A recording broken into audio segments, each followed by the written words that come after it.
Salut, salut les loulous. Allez, on se retrouve aujourd'hui pour les énergies de la semaine. On a eu un très bon week-end avec des énergies très positives. Donc, on va voir cette semaine ce que ça nous réserve. Donc là, je vais tirer avec cet oracle, donc les esprits de la forêt, de Lucy Cavendish. Il est vraiment magnifique. J'aime beaucoup le travail de Lucy Cavendish. Elle a vraiment des jeux très, très, très parlants. Donc, pour les énergies du 24 au 30 octobre. Quelles sont les énergies du 24 au 30 octobre? Quels sont les messages à passer?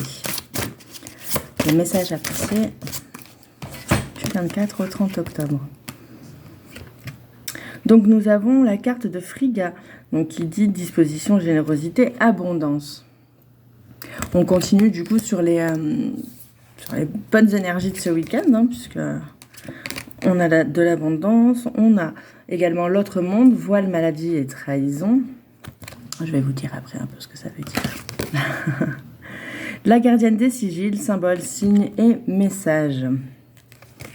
Donc là, clairement, on a de bonnes choses qui arrivent. Tous ceux qui sont en phase d'éveil, je pense que vous allez vraiment avoir des messages de l'autre monde qui vous invitent à vous éveiller, qui vous invitent vraiment à découvrir ce dont vous êtes capable, vraiment faire attention aux signes qu'il y a autour de vous.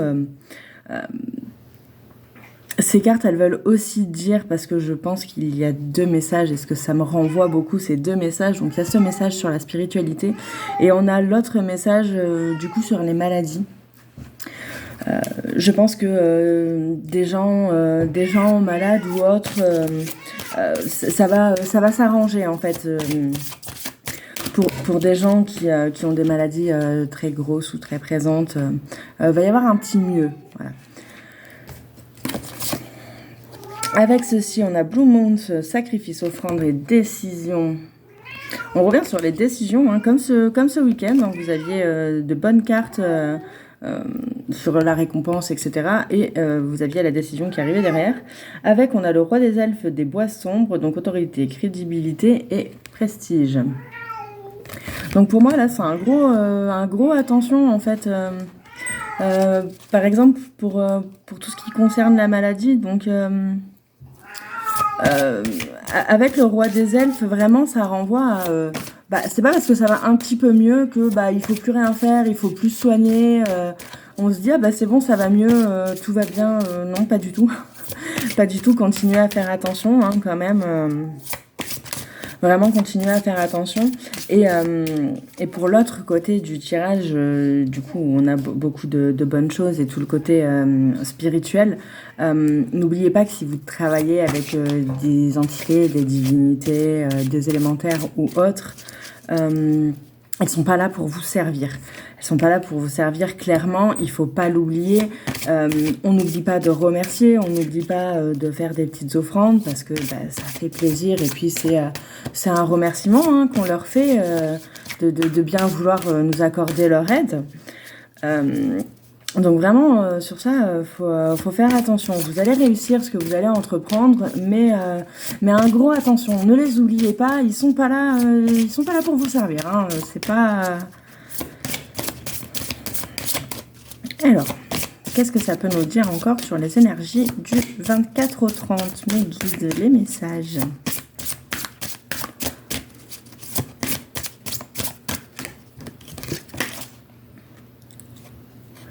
Nous avons le serment. Donc le serment qui dit promesse, engagement et contrat. Donc là, voilà, on revient, ça continue sur le côté spirituel. Hein. Vous allez peut-être travailler avec une nouvelle divinité ou travailler avec de nouvelles personnes simplement. Voilà. Donc il va y avoir un engagement auprès de cette nouvelle personne arrivée.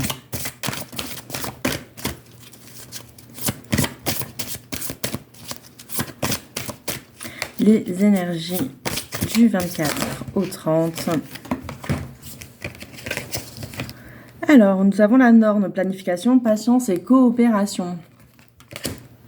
Comme on le sait, les nornes sont les tisseuses du destin. Hein. On a aussi Duria, guérisseuse, nourrisseuse et attentionnée. Et Atling, noblesse, grâce et gratitude. Mais ça reprend bien tout ce qu'on a dit avant. Hein, ça reprend bien tout ce qu'on a dit avant. Donc, bah voilà, les choses, elles vont évoluer. Mais il va falloir être patient. Hein, on ne peut pas tout avoir tout de suite. C'est pas possible. D'où la carte de la patience, que ce soit niveau maladie ou que ce soit niveau spiritualité. Voilà, les choses, elles arrivent petit à petit. Comment on peut les gérer et comment on peut y faire face. Donc, il faut pas attendre que ça soit hop comme ça d'un coup et qu'on sache tout faire et que, et que tout se passe au mieux sans se renseigner, sans rien. Pour le côté maladie, je pense que, ben voilà, comme je vous disais au début, je pensais plus sur des maladies graves. Donc, ça va aller, hein, parce qu'on sort la guérisseuse et la gratitude, etc. derrière. Donc, je pense que ça va aller, ça va prendre du temps, mais ça finira par s'arranger. Pour le côté plus spirituel, donc le guérisseuse, nourrisseuse, attentionnée, la noblesse, la grâce et la gratitude, on est plus du coup sur cette nouvelle personne qui arrive dans votre pratique. Que ce soit un être éthérique, que ce soit une personne humaine, hein, on va dire.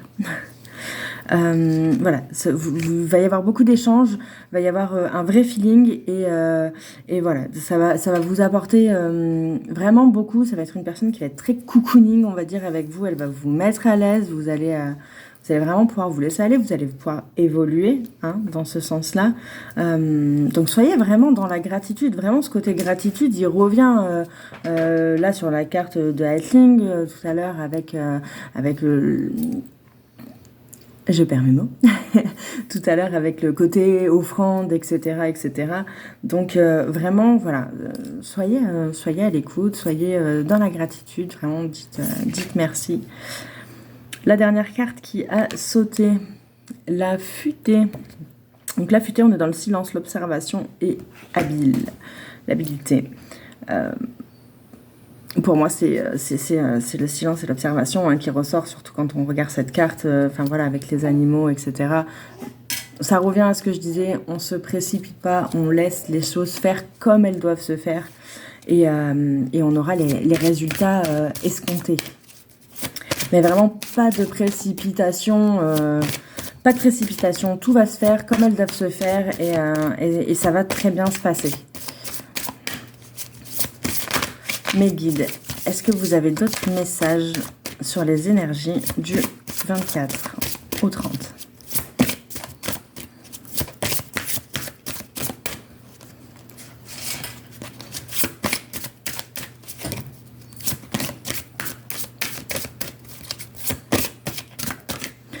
Donc je pense qu'il n'y a plus grand chose à dire.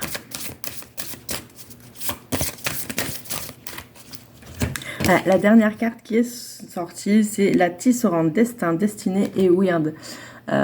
Du coup, ça rejoint beaucoup la carte de la Norne, hein, tout à l'heure. Comme je vous disais, chez les Nordiques, les Nornes sont les 3 tisseuses du destin. Donc là, on sort le weird, le destin et la destinée. Ça rejoint totalement... Vous prenez pas la tête, laissez les choses faire, tout va se faire en temps et en heure, les choses ne se font pas pour rien, il faut rien forcer, vraiment laissez les choses aller, voilà, ça va sûrement prendre du temps, d'où cette carte aussi du destin, hein, mais tout va bien se passer. Donc on relâche la pression, on se détend et on laisse les choses faire. Je vous laisse pour cette semaine. Vous retrouvez une petite vidéo sur notre chaîne YouTube mercredi où on aborde un petit peu la guérison au niveau vu des Chinois. En gros, dans la médecine traditionnelle chinoise, ils associent les saisons à des organes pour mieux se soigner. En gros, ils sont plus dans la prévention que dans le soin même. Donc là, sur l'automne, on va être sur... le poumon, le gros intestin et la peau. Donc tout ce qui est en contact en gros avec le monde extérieur et notre moi. Donc voilà, donc dans cette vidéo, on va déjà aborder les poumons, donc les pierres, les plantes et les huiles essentielles qui sont liées aux poumons. Et pour ceux qui ont des petits animaux de compagnie, je me suis beaucoup basée sur un livre de phyto et d'aroma animal. Donc les huiles essentielles qui seront présentes dans cette vidéo pourront aller sur vos petits animaux à quatre pattes. Même sur les gros, en soi, je pense que ça peut aller. Je vous dis à bientôt, on se retrouve mercredi pour cette vidéo. Et après, on se retrouvera ce week-end pour les énergies du week-end. Bisous, bisous!